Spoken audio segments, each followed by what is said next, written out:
What's going on, guys? It's your boy Scrubby here, back again with another video. Hope you guys are all having an absolutely fantastic day. I know I am, and if you are, be sure to press the like button. Otherwise, no joke, no scam. A Bulgarian witch will put a curse on you and your family that will very slowly but surely turn you all into donkeys. Yeah, that's right. You'll end up Shrek's sidekick unless you press the like button. I feel like that's actually a good thing. Anyways, guys, what's going on? It's your boy Scrub here, and as you can tell from the title and thumbnail, today I have quite the story for you absolute beauties. I do appreciate all you guys that are still watching the videos and sticking by the channel. I really do. It's super easy when the channel's popping, getting a million views a day to like forget how lucky I am to be in the position I am. But I really do appreciate all you guys that still come back every day and watch these videos. I just wanted to let you guys know that before we got into the video, but yeah, without further ado, let's get into it. So today I have a story of mischief, swag, and a little bit of mischief. I said mischief twice because it's that much mischief in one story.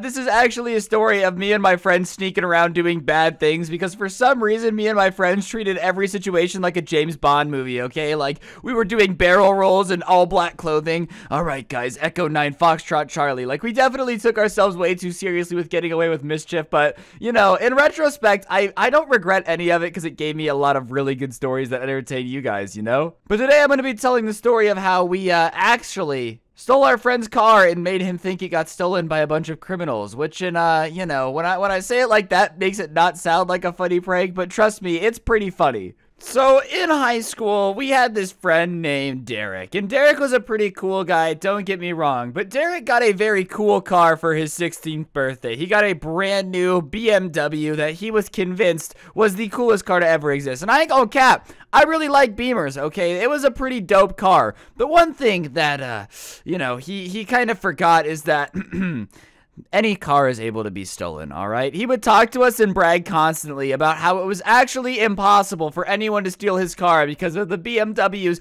anti-theft protection on this car is so incredible that if anyone tried to steal his car, SEAL Team 6 themselves would show up in Osama bin Laden, whatever person was sitting in the driver's seat, no questions asked. And I understand when you first get something kind of being like, yeah, dude, this is the latest and greatest. Like, trust me, I understand where he was coming from, you know? He was just trying to say that his car was super cool and the security system was up to date. But after 6 months of him telling us that it was literally impossible for his car to be stolen, we were all kind of getting a little annoyed of it. Not to mention, he would do things that was just a bad idea. Like, we would go to a rough part of town for a concert or whatever, and he would leave his car unlocked and be like, well, it's not like anyone could steal it anyways because the anti-theft system is so good. Which is just a really bad idea. If you have an extremely expensive car, I don't care how good the anti-theft system is, you might just want to lock it because that's the smart thing to do. But no, this kid would leave his car unlocked in sketchy parts of town. He would refuse to, you know, park it in a safe place. He was basically convinced that his car was unstealable because he watched a YouTube video about how good the anti-theft system in his car was. So obviously, after him bragging about it and being convinced that his car wouldn't be stolen, me and my friends started to mastermind a plan to prank him and move his car one night and make him think that it got stolen. Which I know a lot of people right now are thinking, that's not a funny prank, like that's not something that you should do to mess with somebody. But don't worry, we cleared it with his parents first, because I guess even his parents were annoyed with how confident that this kid was that his car would not be able to get stolen. I feel like it's a really bad idea to challenge every car thief in a massive city to be like, oh yeah, my car is unstealable. I bet you guys couldn't even get inside the driver's seat. Like, that's just a stupid challenge, you know? That's like saying, yes, this $30 million painting, quite indeed. Its security system is so advanced, I dare thieves from around the world to come steal it. Like, chances are your stuff's gonna get stolen, alright? So it's almost better that us, the pranksters, were the one to steal his car instead of a random man named, you know, Harold. I don't know why Harolds are car thieves, but apparently in my mind that was the first name that I came up with. Yeah, that's right, Harold. We know your dirty secret. Your car ring is gonna last no more. Reporting you to the services on Monday. At least one man named Harold right now who steals cars is very concerned. So we decide that one day we're going to warn our friend that he shouldn't leave his car unlocked a ton. And then of course he's going to leave it unlocked in his driveway because his parents would park in the garage. And we're going to roll up on it, and because it's going to be unlocked, we're going to open it, pop it into neutral, and roll it down the driveway and somewhere else. Just kind of push it to wherever it was where he wouldn't be able to find it. And it's going to be a funny prank, you know? And that was our plan, is we were just going to move a parked car. That's important, okay? We expected it to be parked and unlocked. That's what we thought was going to happen. That'll be important later.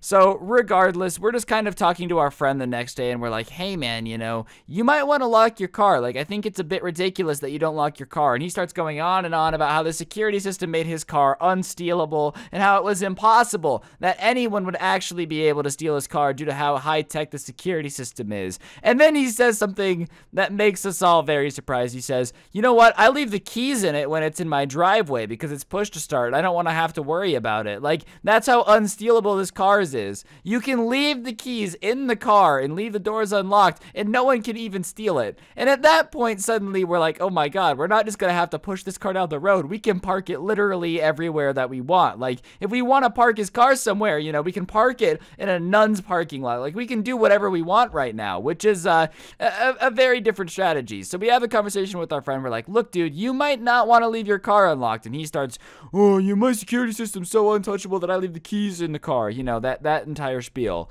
And so the day goes by, we stop hanging out with him. I think we warned him 2 other times. Hey man, you really want to lock your car. It's important that you keep your car safe. And he like makes fun of us and starts calling us like, oh, imagine not having a car with such a good security system, which is a really weird thing to be proud of, you know? Like, he's the only person I've ever met that's like, oh, you know what I love about my car? Its security system. I don't know anything about my car's security system, all right? Like, I really don't think many people, when shopping for a car, are like, well, how's the security system, sir? Because I don't want any miscreants pulling a prank and stealing my car. But regardless, the night comes and me and my friends are ready to be savages. All right, we're like, okay, everybody get ready. We're going to do something so epic. Tonight will change history. Sometime in history, in 2035, our kids will learn about the night that we told this kid that his security system, nay, his security failure was a change in the Constitution. You know, like, we're hyping ourselves up, talking about how epic this is gonna be, and whatever. We're just hanging out up until that point. While we're hanging out, everybody starts talking about what would be funny, where we should leave the car, and one of us is like, hey, wouldn't it be so funny if we parked his car at school? Because then he would have to find a ride to school, and when he got there, his car would already be there. And we're like, yeah, that would be funny. The only problem is, when schools are zoned, this kid basically lived in the furthest zone, so we needed to get his car to the school, but like, it was a pretty far drive. It wasn't just down the road. It wasn't leaving it in his driveway. It wasn't around the corner. Like, the school from his house was pretty far, and none of us actually had our licenses. Like, he was the first person that was able to drive. I think one of us had a permit, but like, none of us were licensed to drive, which obviously means that if we're gonna park his car at the school, that means that we're probably gonna have to drive it pretty far, and since none of us have a license, that's gonna be this little thing called illegal. But our friend leaves and we spend the next couple hours just hanging out doing dumb stuff, nothing in particular, but that conversation does keep coming up, you know, like, hey, how are we gonna get his car to the school? So it gets to be, I think, midnight on a school night, so we're figuring that he's pretty passed out. And as we said, we did tell his parents what our plan was, and they kind of knew what was going on. They didn't know we were going to take it to the school, but they knew we were going to be there. So we weren't exactly worried about, like, getting caught in the act, because his parents would just have to come out and explain, like, no, it's his friends, they're playing a prank on him, yada, yada, yada, whatever. But they didn't think that we were going to, like, drive it. We told them our plan was to neutral it out of the driveway. So we get to his house, and we're being sneaky, and we walk up to the car, and sure enough, the door is unlocked, and the key is sitting in the center console. And this was a fancy, like, push-to-start car at the time, so we were like, oh, well, if the key's in the console, we're good to go. So we all squeeze into this car sardine style. Like, I think there's, like, 6, 7 people in this little sedan, and we're like, all right, let's go. So it's a bunch of us. The one of us who had a permit is driving, and we're just rolling down the road in this car that we definitely don't have permission to be in from, like, the owner in our possession. Like, if the cops pull us over, then obviously we can call the parents and ask them to explain what's going on, but like, we're just rolling down the road. So the entire time, we're incredibly paranoid. Like, every time there's a flash of light, regardless of the color, we're like, it's the feds, you know? I felt like, I don't know, 6'9" in court. I'm like, everything's a fed, everything's a snitch. No matter what you do, nothing is ever gonna be the same. I'm obviously kind of getting a little paranoid, because that's what happens when you're in a car you're not supposed to be in, apparently. For all you kids out there wondering what feeling like a criminal is like, that's how it is.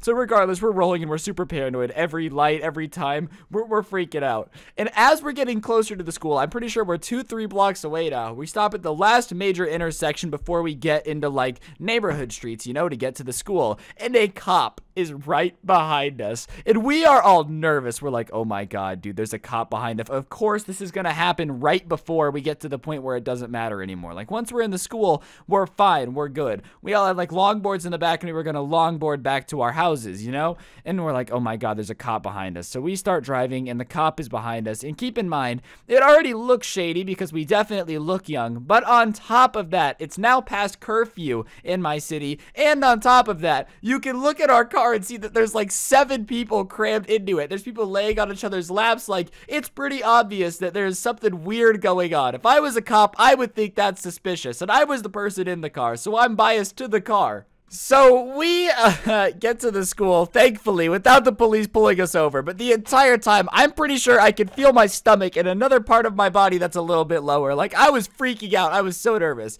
So we get to the school and we park and we take our longboards out of the back. And on Google Maps, 5 miles sounds really short, okay? But in person, that's a very long ride. So we have about an hour ride back to our houses on these longboards to think about what we just did. And over time, we're realizing that it might have not been the best idea to move this kid's car without telling the parents where we were going to take it, you know? So when they go looking in the morning for their son's car, it's not there. That might have not been the best idea. So somebody texts this like group chat we have and they're like, hey, I don't necessarily know if it was the best thing that we could have ever possibly done to, you know, not tell the parents that we were taking the car to the school. And someone's like, yeah, I don't think so either. So we decided the best course of action is to text them where we put it. Keep in mind, the parents are not aware that none of us have a license, so they'd probably think that one licensed person did it, but we decide that we're going to text them and let them know.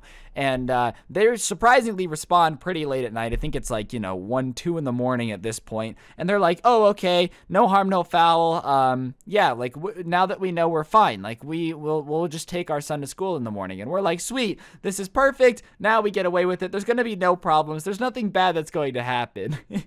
And we were all pretty chill after that. So we were like, oh, this is cool. Like, this is sick. Okay, everything's fine. Well, what we didn't expect was the kid's reaction to be so severe. You know, the kid hadn't been locking his car, leaving the cars in it for, leaving the keys, excuse me, sorry, in it for so long that he was, you know, pretty surprised when he woke up the next morning to go to school before his parents woke up and realized that his car was gone. And instead of going in and waking up his parents to take him to school like we thought he was going to do, he decided that it was the time to have a breakdown because he realized that he was going to have to explain to his parents that he wasn't locking his car at night and started running to school. Except he got lost and ended up having to call his parents and explain what had happened while having a panic attack in the middle of a park in a neighborhood that he didn't know where he was. Like, this is a bad situation, okay? And so the parents are kind of like, you know, not telling us what's going on because they're more concerned with the fact that their kid is lost in a random neighborhood when he was supposed to be at school, you know? Like, they're a little more concerned with their kids that they're not talking to us. But we're sitting at the school and we're like, huh, where's the kid? Like, we messed with this kid's car with his parents' permission and he's not here. Like, this, why isn't he here? His parents knew about it. He should have been at school by now. And so we're super nervous the entire morning, right? We're like, oh my God, like, dude, we're gonna get screwed. Like, we're gonna get in so much trouble, bro. What if we weren't texting his parents? And what makes us freak out even more is that one of our friends is like, okay, what number did you text the parents at? And so they looked it up and 2 people had 2 different numbers for his parents. So now we think that we've been texting a wrong number the entire time. These people messing with us, and we're like, oh my God, they don't know that we were pranking him by stealing their car. And no one's gonna believe that. No one's gonna believe kids getting in there if they hadn't been aware of the plan, going, oh yeah, we were just you know, pranking him by moving his car. The parents are gonna be like, and that's why you drove it to the school. And it's just gonna be a huge problem. So we're like, oh my God, we weren't texting his parents. Like, whoever gave us permission to do all this and said it was gonna be fine didn't know that we were doing it. Like, what do we do? This is bad. This is a very bad situation. So we're freaking out all morning. And it gets worse because I'm sitting in the middle of one of my classes and I see the principal walk in and he points at me, and then my teacher like talks to my teacher. My teacher's like, Ryan, they need to talk to you in the hallway. And I'm like, oh no, oh no. So we get out in the hallway and my principal's like, so I'm sure you heard about blah blah blah's car. And I'm like, oh my God, we got caught. We're screwed. We're screwed. This is terrible. Like, I am freaking out. I am terrified right now. No, please tell me that this is not the situation situation we're in where I'm actually about to go to the dean's office and have to explain how I committed Grand Theft Auto last night. Like, I'm really hoping that's not what's about to happen. So we get into the office and I see outside the hallway is all the other friends that we had decided to do this prank with, and I'm like, oh dude, we are so screwed. This is so bad. Like, I was just the last person that they had called to the office. Everybody else had been sitting here all morning and they all look freaking out too, which makes me think it's even worse because it's like, oh my god, that means that everybody's been kind of looking at them weird and talking to them weird. Like, we are screwed. And finally they like pull us into the principal's office and his parents are sitting there, and we're like, oh no, oh no. And they say, well,